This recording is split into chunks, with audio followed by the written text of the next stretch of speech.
Bismillahirrahmanirrahim. Assalamualaikum warahmatullahi wabarakatuh.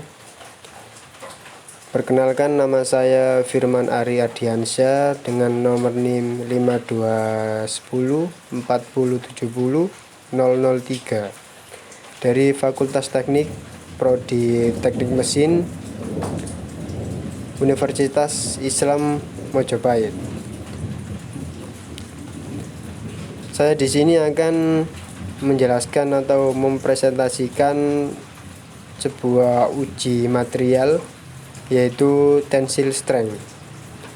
Tensile strength atau kekuatan tarik merupakan tegangan maksimum yang bisa ditahan oleh sebuah bahan ketika diregangkan atau ditarik sebelum bahan tersebut patah.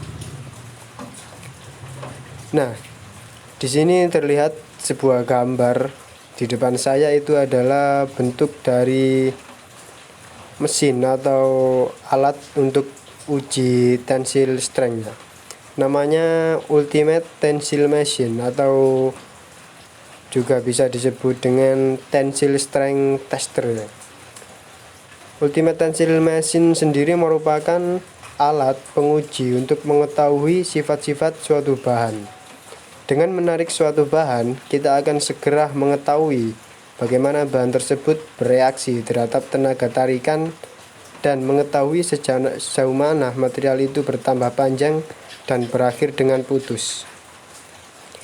Nah, di sini juga terdapat sebuah gambar ya, yaitu alatnya itu terdapat dua grip, atas dan bawah. Fungsi grip tersebut untuk mencekam material dan akan ditarik oleh sebuah mesin. Di sini juga terdapat gambar hasil dari uji tensile strength, yaitu di situ terdapat sebuah tulisan ya, dan sebuah titik hitam, tulisan dengan REH, REL, dan FM dan RM. Mohon maaf tulisannya agak terlalu gabung, mungkin di situ sebuah REH-nya dan REL. REH merupakan upper yield strength, yaitu yang atas, titik yang atas ya. REL lower yield strength, yang bawah. FM maximum force negging. FM sendiri itu sebuah maksimum benda tarikan maksimum terdapat di sebuah titik FM. Dan RM fracture breaking point, yaitu titik putusnya. Dan yield strength atau kekuatan lulu merupakan tegangan minimum ketika suatu material baja kehilangan sifat elastisnya atau mengalami deformasi, perubahan bentuk atau ukuran. Nah, di sini terdapat titik REH dan REL itu ketika benda sudah mengalami perubahan ya, atau mengalami deformasi. Dan deformasi sendiri dibagi menjadi dua, yaitu deformasi plastis dan deformasi elastis. Deformasi plastis sendiri merupakan kondisi suatu bahan atau logam yang mengalami perubahan bentuk secara permanen walaupun beban yang bekerja ditiadakan. Dan sedangkan deformasi elastis sendiri merupakan perubahan bentuk yang terjadi pada suatu bahan saat gaya atau beban itu bekerja, dan perubahan bentuk akan hilang ketika gaya atau bebannya dihilangkan. Nah, di sini terdapat sebuah gambar, itu merupakan alat untuk uji lekuk, yaitu hasil dari sebuah uji baja.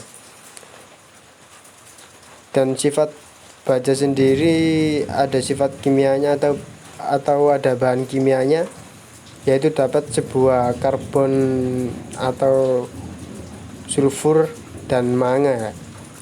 Ya, mungkin ada yang lainnya juga, saya setahunya itu di pabrik saya yang sering saya dengar ya. Mungkin banyak juga bahan-bahan lainnya, bahan kimia yang terdapat dalam sebuah material. Nah, Di sini ketika karbon tinggi ya, terus proses pendinginan itu terlalu besar, yaitu proses dengan air kan, didinginkan dengan air dengan pressure yang tinggi, maka TS-nya akan semakin tinggi. Ketika TS-nya tinggi, ketika dilekukan, maka material tersebut akan patah.